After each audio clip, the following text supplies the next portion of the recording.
여러분, 그렇다면 이 광야는 어떤 곳입니까? 오늘 본문 3절에서 그 광야를 이렇게 설명하고 있어요.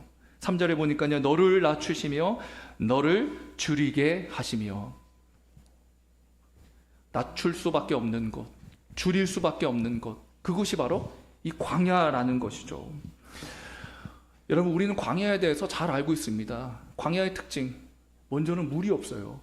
물이 없는 곳이죠. 식량을 찾아볼 수 있습니까? 식량을 찾아볼 수가 없어요. 먹을 것이 없습니다. 또 광야는 어떻습니까? 일교차가 엄청 심한 곳이에요. 낮에는 엄청나게 덥고 밤에는 엄청나게 춥습니다. 그러니까 이 광야는요, 인간이 도저히 살 수 없는 환경이라는 거예요. 이 광야는요, 우리 인생이 경험할 수 있는 모든 결핍을 경험할 수밖에 없는 이 장소가 바로 광야라는 것이죠. 그러니까 이 광야에서 견딜 수 있는 사람이 어디 있어요? 광야에서는 철저하게 우리 자신을 낮출 수밖에 없고, 철저하게 줄일 수밖에 없고, 철저하게 아픔을 경험할 수밖에 없는 곳이 바로 이 광야라는 것이죠. 그렇다면 여러분, 여기서 우리는 이런 질문을 할 수 있습니다. 왜 하나님께서는 우리를 이 인생의 광야로 인도하셨을까? 왜 이렇게 결핍이 가득한 곳으로 우리를 인도하셨을까라는 질문 말입니다. 저는 좀 두 가지를 말씀드리고 싶은데요. 먼저 첫 번째는 이 성경 전체적으로 봤을 때 하나님과의 깊은 교제를 나누게 하시기 위해서, 하나님과의 깊은 교제를 나누게 하시기 위해서 바로 우리를 이 인생의 광야로 인도하신다는 겁니다. 여러분은 언제 하나님과 깊은 교제를 나누십니까? 언제 그토록 하나님을 갈망하시며 목말라 하시며 그렇게 하나님을 애타게 찾으십니까? 사실 우리가 만사형통하고 모든 것이 그냥 잘 되고 내 안에 있는 소원을 이루면서 살아가면 그토록 하나님을 찾지 않습니다. 그렇지 않습니까? 하나님과 이 깊은 교제의 자리로 나아가는 경우가 별로 없어요. 잘 되고 있으니까, 걱정 근심이 없으니까.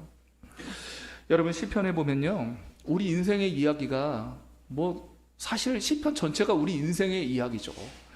그런데 이제 시편에서 이제 굉장히 주목할 만한 표현 중에 하나가 바로 이런 표현이 나와요. 깊은 웅덩이, 깊은 수령. 깊은 웅덩이와 깊은 수령에 내가 빠져 있다. 여러분, 이것은 어떤 상황입니까? 누구도 나를 도와줄 수 없는 상황이라는 것이죠. 사방에 우겨싸임을 당하고 그냥 결핍을 경험할 수밖에 없는 그런 깊은 수령, 깊은 웅덩이, 그것을 그렇게 이제 표현하고 있는 거 아닙니까? 시편 63편 1절에 보니까 이렇게 기록되어 있죠. 하나님이여, 주는 나의 하나님이시라. 내가 간절히 주를 쳤되 물이 없어 마르고 황폐한 땅에서 내 영혼이 주를 갈망하며 내 육체가 주를 앙모하나이다. 인생의 결핍을 온전히 경험할 수밖에 없는 그런 깊은 웅덩이, 깊은 수령, 그런 곳에서 하나님을 이렇게 갈망하고 하나님을 이렇게 앙모한다는 것이죠. 이 하나님의 음성을 들으시고 인생의 광야에서 하나님과 깊은 교제를 나누실 수 있는 여러분 되실 수 있기를 간절히 소망합니다.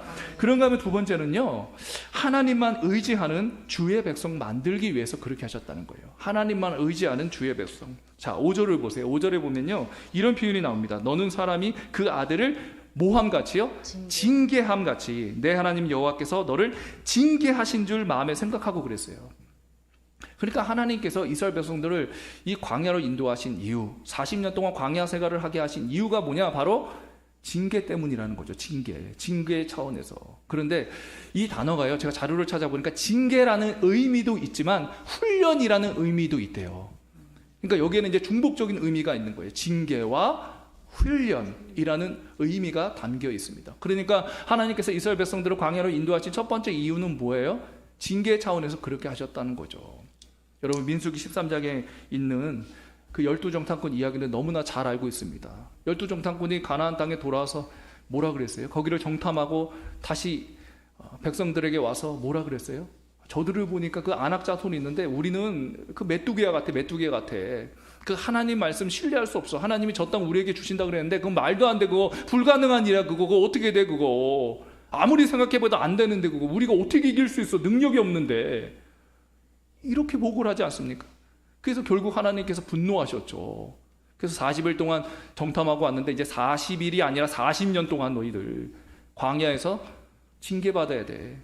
여호수아와 갈라베에는 40년 동안 징계받다가 1세대 이스라엘 백성들은 다 죽어야 돼. 이런 징계의 차원에서 광야에서 40년 동안 광야 생활을 하게 되었던 것이죠. 여러분, 두 번째는 또 뭐예요? 훈련의 차원에서 그렇게 하셨다는 거예요. 훈련의 차원에서. 어떤 훈련일까요? 여러분, 2절 중간에 보세요. 2절 중간에 보니까 이는 너를 낮추시며 너를 시험하사 내 마음이 어떠한지 그 명령을 지키는지 지키지 않는지 알려 하심이라. 여러분, 명령에 순종하지 않으면 어떻게 돼요? 인생의 광야에서 하나님의 명령에 철저하게 순종하지 않으면 어떻게 될까요? 훈련받는 거죠. 명령에 순종할 때까지 훈련받는 거죠. 3절 중간도 보세요. 사람이 떡으로만 사는 것이 아니요 여호와의 입에서 나오는 모든 말씀으로 사는 줄을 내가 알게 하려 하심이라. 하나님의 말씀으로 살지 않으면 어떻게 돼요? 그러면 광야에서 내가 하나님의 말씀을 붙잡아야 되는데 그 말씀을 붙잡지 않고 광야에서도 그냥 내 마음대로 살면 어떻게 돼요? 훈련받아야죠. 하나님의 말씀대로 살도록. 그래서 결국에는 하나님을 의지하는 주의 백성 될 때까지 훈련을 받으셔야 된다는 거예요.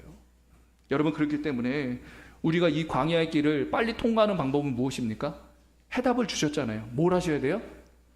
광야의 길을 우리가 걸어갈 때 더욱더 철저하게 누구만 의지하는 주의 백성 되셔야 돼요?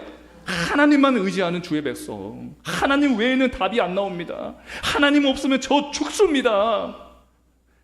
이런 강력한 믿음의 고백, 그것을 가지셔야 된다는 거예요. 그럴 때 우리가 이 인생의 강연을 빨리 통과할 수 있다는 거죠.